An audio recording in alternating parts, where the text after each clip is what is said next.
در حالی که بحث هوایی مسکو و دوشنبه ادامه دارد، طور فرودگاه خوجند امروز به رادیو آزادی گفت دو خط سیر یعنی ریس به طرف یکاترینبورگ و مسکو صورت نگرفت و مسافران همچنان سرسان و سرگردان باقی ماندند. در عین زمان طوری که نماینده اورالسکی آویالینی روسیه امروز به رادیو آزادی اطلاع داد، از طرف مسکو باید به طرف خوجند 3 ریس دیگر باید صورت میگرفت، ولی این پروازها عملی نشدند و همچنان باعث هنوزم سرسانی و سرگردانی مسافران در تالارهای انتظار فرودگاه‌های این دو شهر باقی مانده است.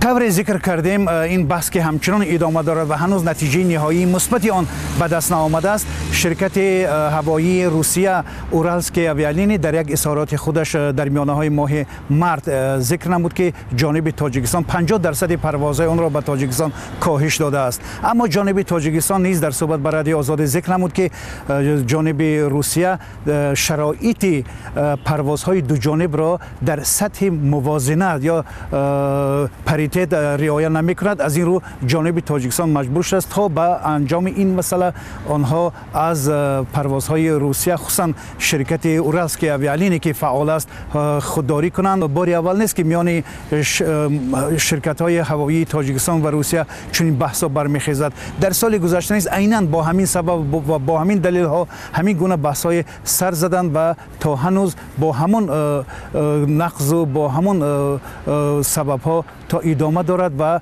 جانب ها هیچ به نتیجه مثبت نرسیدند و ما انتظار هستیم که کی این مسئله رای مثبت خودش را پیدا میکند. ضمناً امروز انتظار می رود که یکی از خط سیرهای خوجند چلم صورت بگیرد، ولی هنوز معلوم نیست که آیا این پرواز صورت میگیرد یا نه و در هر حالت ما شما را بینندگان از در جریان خواهیم گذاشت.